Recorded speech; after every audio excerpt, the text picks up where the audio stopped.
I just realized that my camera cuts me off after 20 minutes, so let me resume where I left off, which was getting on the plane in Iceland to catch my flight out to Frankfurt. Now this is July 27th, the morning of July 27th, and originally I was going to leave Baltimore the night of the 26th, arrive that morning on the 27th at about 5 a.m., change planes, get on the flight that went out to Frankfurt that left around 7 a.m. And as I had just mentioned, I changed my plans, so I was leaving Baltimore a day early, and then still flying out though on that original flight to Frankfurt from Iceland. And I did it mainly so I could see Iceland, and also because I had heard that the flights could be delayed, as I mentioned. So got on the plane and had noticed that the seats were, a lot of seats were still empty. This is the flight to Frankfurt. And as it turns out, the flight that I was originally supposed to be on from Baltimore was so delayed, the passengers did not make it onto that connecting flight. So I am so glad I did that. And it was apparently the first time in a while that had happened, and it just was that one day that I was flying. So yeah, anyway, if you ever have to make a connecting flight in Iceland, and well, one, don't take WOW Air. I'm sorry, the crew were nice enough, cool people and all that. The planes weren't so bad, but their on-time record is awful, truly awful. So if you do take WOW and you're connecting in Iceland, because you have to connect, all their flights go to Reykjavik and you change planes and go on somewhere else. I strongly suggest that you do a stay at least one night in Iceland, for the reasons that I had given earlier. There's so much to see and do. If you don't want to rent a car, there's lots of bus trips you can take from the airport, or you can get a bus into Reykjavik itself, and all kinds of great things you can do. Anyway, so yeah, very good move on my part to split up my flights like that, because I could not be late into getting to Germany, because I was going to go up to this music fest called Prophecy Fest, and I had volunteered to work there and be a helping hand. So these are the shirts that we got: Prophecy Fest, helping hand, that's me. And the True Festival was on the Friday and the Saturday, but I wanted to get there a day early to help them with certain things and set up, and so I was really, really glad I didn't have to stay an extra, I'm glad I didn't miss that flight. It would have been cool to have an extra day in Iceland, but at the same time I would have been furious. I would have been too PO'd to enjoy it. So worked out really well. So got to the Frankfurt airport, met my buddy, online buddy from Brazil. We got a rental car. They upgraded me again, thanks Enterprise, upgraded me to a Mercedes station wagon, and that thing was a trip to drive. Brand new too. It had less than 1,000 kilometers on the odometer, so that was neat.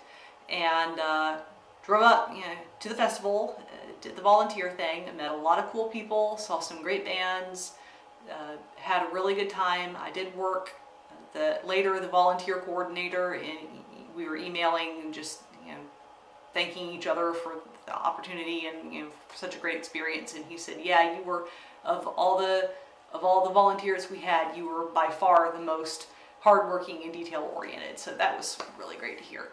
I was basically just running around, filling in as needed. One of the other volunteers from Australia said, you're everywhere. And I said, yeah, I'm kind of filling in. I'm like Mercury. I just go where needed. I just fill in the little extra things that nobody else is doing. So, but the music festival was really cool. It was in a cave.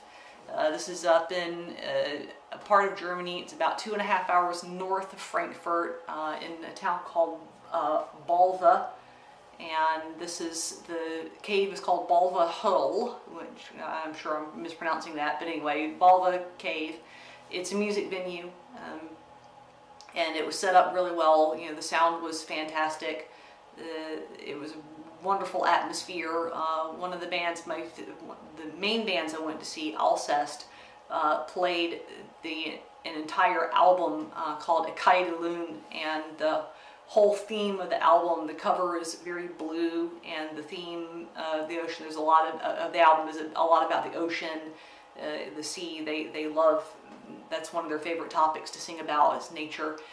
And so the whole, their stage show, everything was lit up really blue, and being in that cave, it was like being in an underwater cave when they played, except you could breathe, which is good. But absolutely amazing experience, and well worth it to go over, and really did meet make some new friends, and lovely people from all over the place.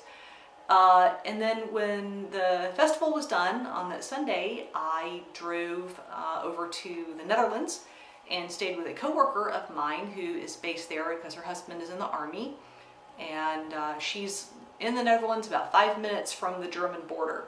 But I had a fantastic, beautiful house. It was the whole house was lit like this room is. They had lots of skylights, lots of windows, and I didn't want to leave. Oh, and they had a beautiful kitchen, and they had a nice boxer, and she was so sweet. And she was wrapped herself around me when I was sitting on the couch, like literally, like her front legs wrapped around my legs and waist. It was hilarious. She was a cute dog.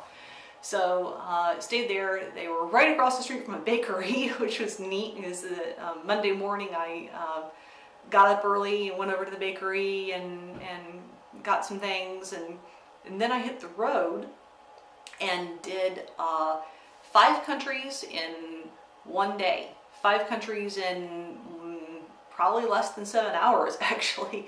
And I know that sounds crazy. It was really hit and run, but I kind of didn't know what else to do, and honestly, I was so tired and burned out. I had been on my feet so much during the festival for 3 days straight that it was better for me just to kind of be in the car and sit and just drive. I love to drive anyway. I'm a road warrior, so I drove through the Netherlands, went right past Maastricht, and I had actually gone to Maastricht the day before in that evening when I was staying with my friend, and so I had seen that. I'm not crazy about driving around cities anyway, so I drove by Maastricht. I drove down to Liège in Belgium, and drove a little bit around the city center there and took some pictures, but didn't. I stopped briefly, but I didn't really stay and do a whole bunch of sightseeing. I kept going, drove down through Belgium to Luxembourg, stopped in Luxembourg City, tried to get something to eat, and used my best French, but I found out, unfortunately, all the restaurants close after lunch. They don't stay open all day. So I went to stopped at what looked like a pretty decent restaurant, and asked the waiter, I said, in French, like, sorry, I don't speak very good French, but really, I'd love a meal. And he replied, of course, in French, sorry, we're closed. And, like, oh, pas de problem, no problem, it's okay. So I took my leave, and actually, this is horrible. I ended up at a gas station, and I got a sandwich. I know, I suck.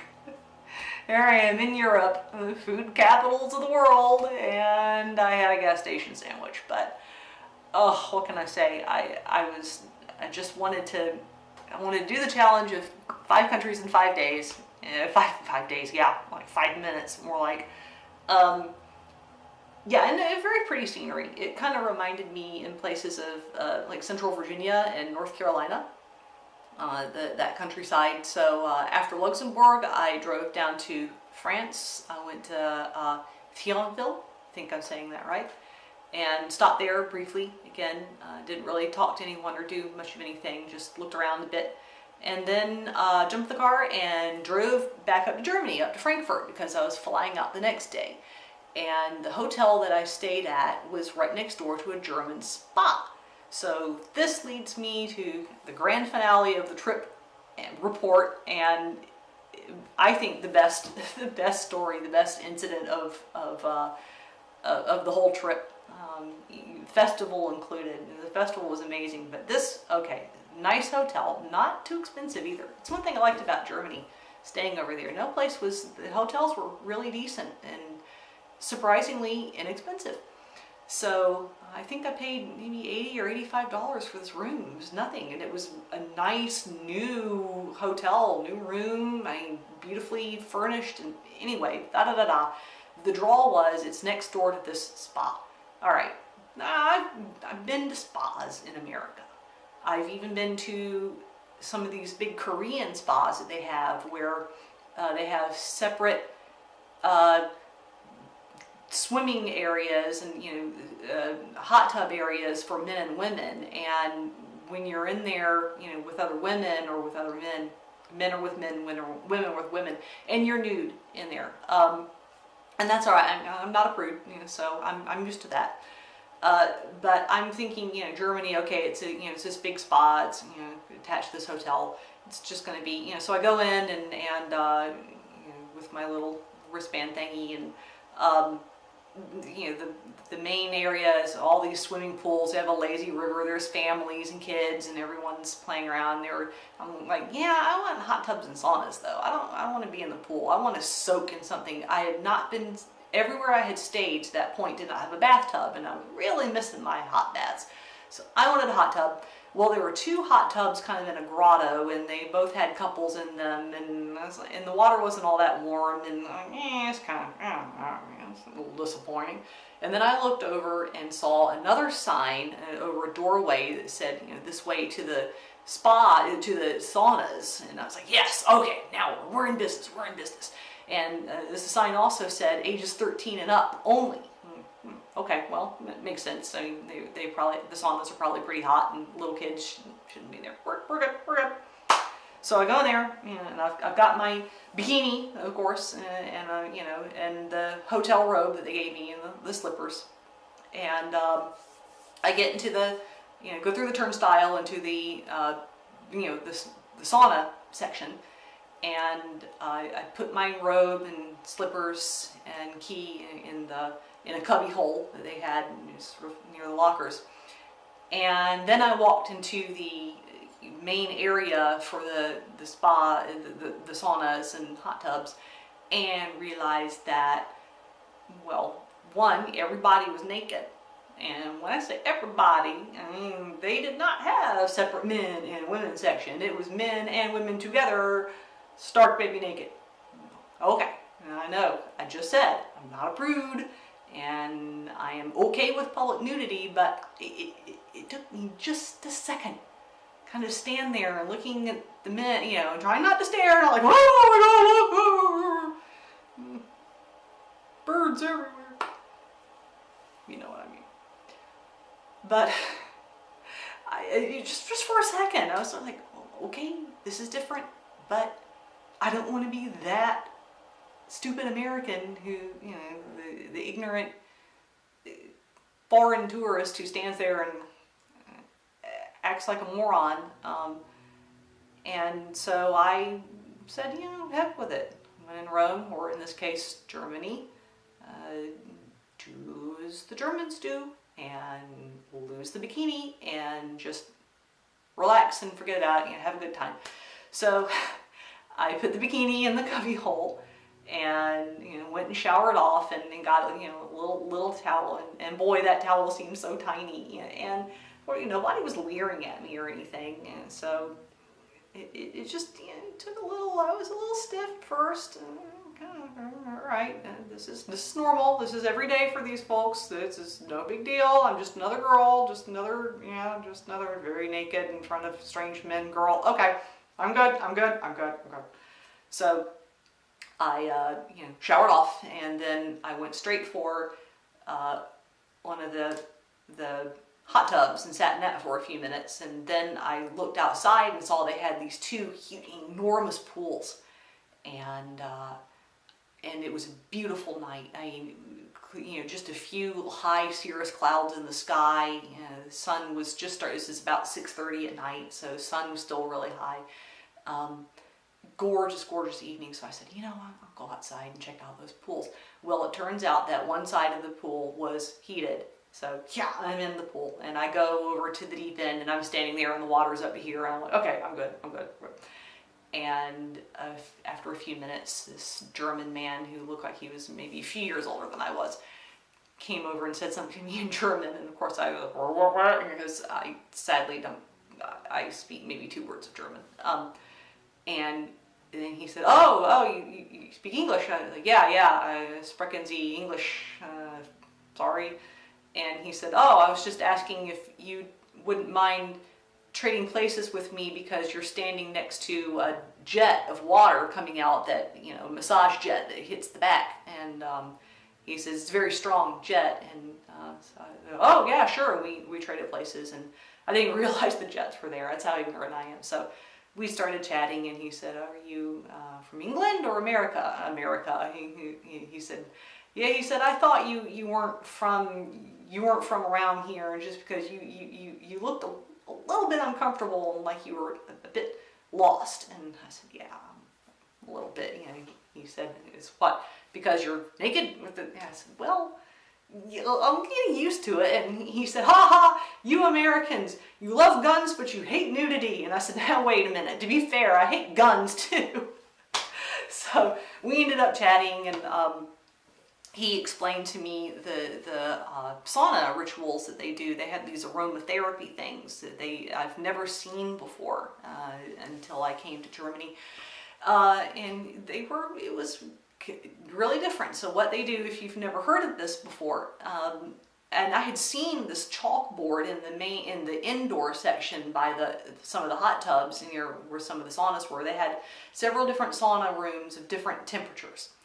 And on this board, they had written, you know, like a time, like 7 p.m., orange, 75, you know, or then they had like 8:10, pine scent, 85, and I'm like, what the frick does that mean? Well, it means, you know, 7 o'clock in the sauna that's 75 degrees, they have the orange scented aromatherapy, and 8 o'clock they've got pine tree therapy in the 85 degree sauna. And so the guy showed me the ropes, you know, and sadly I've forgotten his name, but anyway, and you know, so everyone at the appointed time, a few minutes before, they file into the sauna, designated sauna, sit down, and then a guy comes in, an employee comes in with buckets of ice and the bottles of the liquid scent, and he would pour the scent in the ice and then dump the ice on the stones in the sauna, and the room starts to fill up. And then he took these giant towels, he had several different big towels, and he was flapping them in the air, like waving, twirling them over his head, over people's heads, to kind of circulate the heat and the aromatherapy scent. And that's when I realized that this wasn't so much about a nice little pleasant breathe in the fragrance as it was an endurance contest, because that towel action made it really hot. I love the heat. J'aime la chaleur. I love the heat, but this was almost too much. And so the guy would do that 3 times. He'd go around the room, he'd dump the scent, do it with towels. At one point, he had a big towel on a stick, like a big flag or a banner, and he held it up, and before he could swing it, the guy sitting next to me took 2 of his fingers and pushed my head back because he realized I didn't know what was coming next. And the guy with the towel was flapping them right in people's faces, and if you didn't lean back, you were going to get slapped. So I really owe a lot to this guy for not only showing me the ropes, a lot of other things besides, like I said, that was weird, being next to a completely naked stranger explaining to you the rituals of his country, but hey, that's what they do. They're all about some, men and women together naked, and you get over it and enjoy yourself, or you decide this is not for me and you leave. So I did the former, and I'm really glad. So yeah, that guy saved me a lot of embarrassment from getting hit with a towel. Anyway, so I spent almost 3.5 hours in there. I went to a couple of the different aromatherapy things, and 3 rounds was all I could do. The second one that I went to, it was a different guy, and they only speak German, so you have to rely on somebody sitting next to you to translate. Either that or you just have no clue what they're saying, and I, for the most part, didn't know what he was saying. So anyway, kind of figured it out though. The second time I went, it was a different sauna, really big, one of the big outdoor saunas, and the guy said, essentially, I'm going to go around the room 3 times, and after that, anybody who's in kindergarten may leave. Now, I heard the kindergarten part, and I kind of figured out what he was saying. And after that 3rd round, I seriously felt like I was going to fall out, and so the guy said, "All right, you know, who's in kindergarten?" I'm like, "Me. I'm in kindergarten, and I am not ashamed to admit it.